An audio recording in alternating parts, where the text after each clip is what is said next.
Today I'm going to talk to you guys about the athletic brain and how it specifically applies to athletic perception.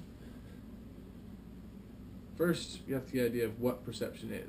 So, looking at that square of red, the color I see that as might be different than the color you see it as. Not so much as obviously blue or red, but the specific hue and aspect of red might be different from person to person. And so this begs the question that people view the world subjectively, and that the differences that we have in processing allows different visions of the world, or different views of the world. So, how does the athletic brain differ from the non-athletic brain?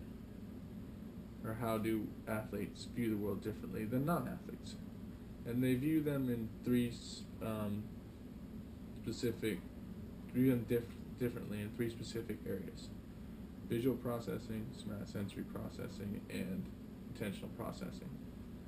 And visual processing is the reception of information from the surroundings, and transmission of that information from the eye to the brain. And somatosensory processing is the formation of a mental image and the voluntary control of the limbs and body parts. Attentional processing is the ability to hold and maintain focus and discriminate between selective and automatic attention.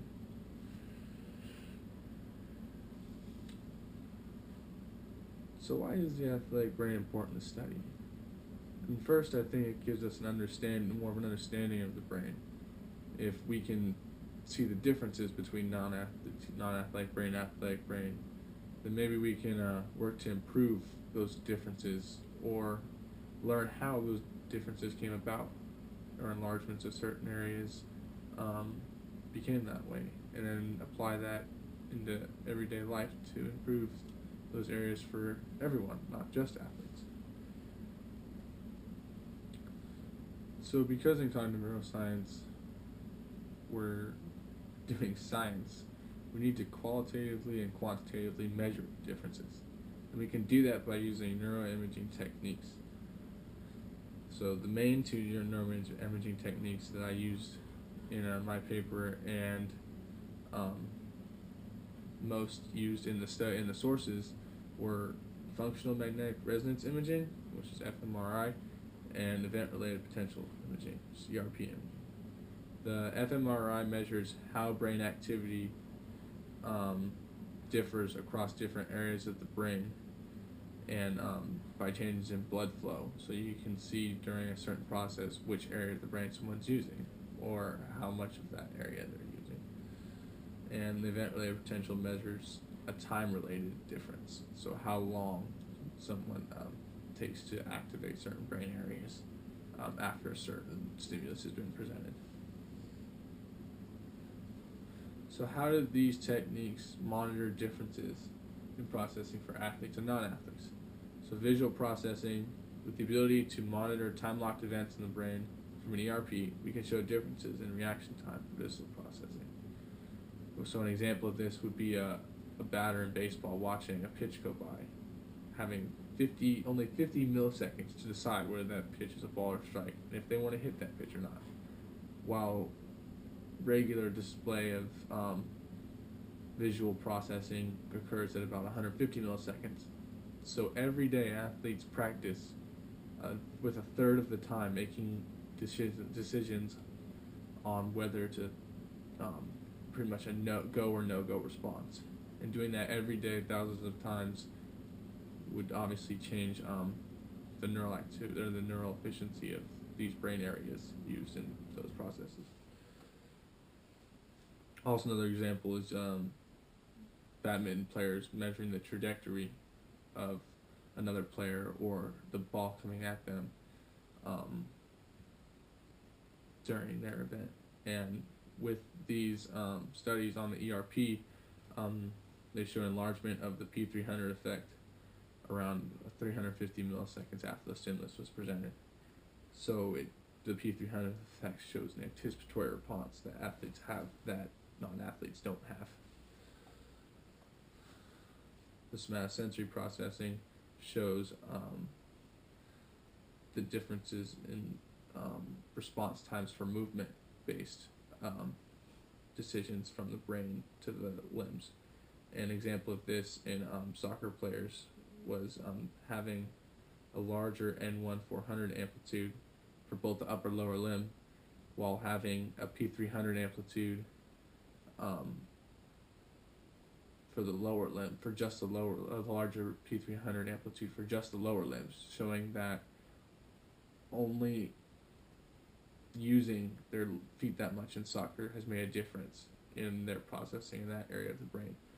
Not so be in their arms, obviously reaction times have the same as non-athletes because they haven't built up those neural pathways through practice, because you don't use your arms in soccer, but obviously the legs would show a difference in processing. And this goes towards athletes having perfect practice, because either forming wrong pathways or not forming pathways between, or not using these pathways won't increase their efficiency at all, as shown by the arms and legs differences for soccer players. And all ERP can also improve reaction times, or knowing it. This is the sense of biofeedback. And it was a great study that I found showing how disabled basketball players can regain athletic movements in their upper body through participation in sports, which just goes to show that these pathways can be improved, and that athletes, even whether in a wheelchair or not, use these pathways every day to change them in the brain. Attentional processing also has a great effect, a great difference in non-athletes and athletes, but it's difficult to measure because there's such a mental aspect of it. And there have been a couple theories developed instead about attentional processing in the brain for athletes and non-athletes. And one of them is through Posner and Rakel's theory of attention, which has three specific aspects to it: the visual orientation network, the executive attention network, and the vigilance network.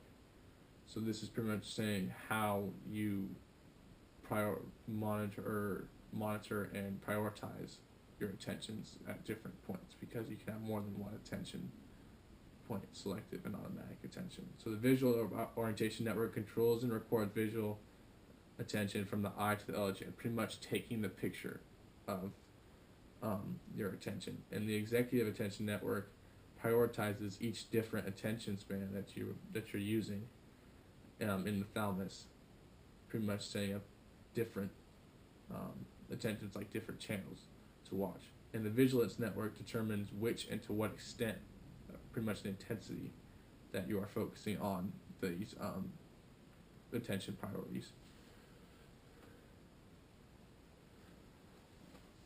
So how do these differences show up in athletes versus non-athletes? And a couple examples have been shown on the PowerPoint. Firstly, elite fencers have faster stimulus discrimination than non-athletes, because they stress those processes every day, and a stronger attention and inhibition activity in the prefrontal cortex. Also, with the help of an fMRI machine, Formula race car drivers were tested against naive drivers to compare brain activity in generally all areas. They went in without any specific location, and the results of the study showed that there was an increase in all neural pathways associated with driving, and the prediction of those pathways from point to point was greater in athletes than non-athletes. So in a prose definition, an athletic brain, so driving and doing that every day, your brain becomes accustomed to predict to using the same pathways after another every time, and so your brain knows which way to send the signal and can therefore send the signal a lot faster and stronger.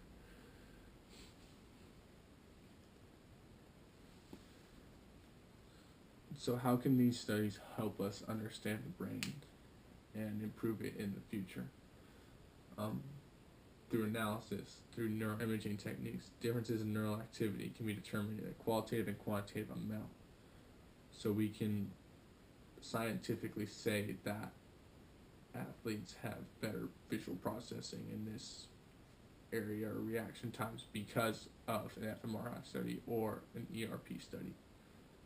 And with that, I think we can improve those areas of the brain, knowing that there are differences in them, as stated at the beginning of this PowerPoint.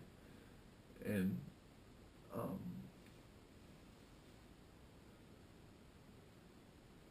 as a reference for improvement. Yeah, so you can improve them as well as differentiate them. And hopefully in the future we can learn to take those visual, somatosensory, and attentional processing areas to the limit in the brain and increase their efficiency to their utmost potential, which is what I think psychophysiology and neuroscience is all about. So that's my report, and that's the end. Thanks.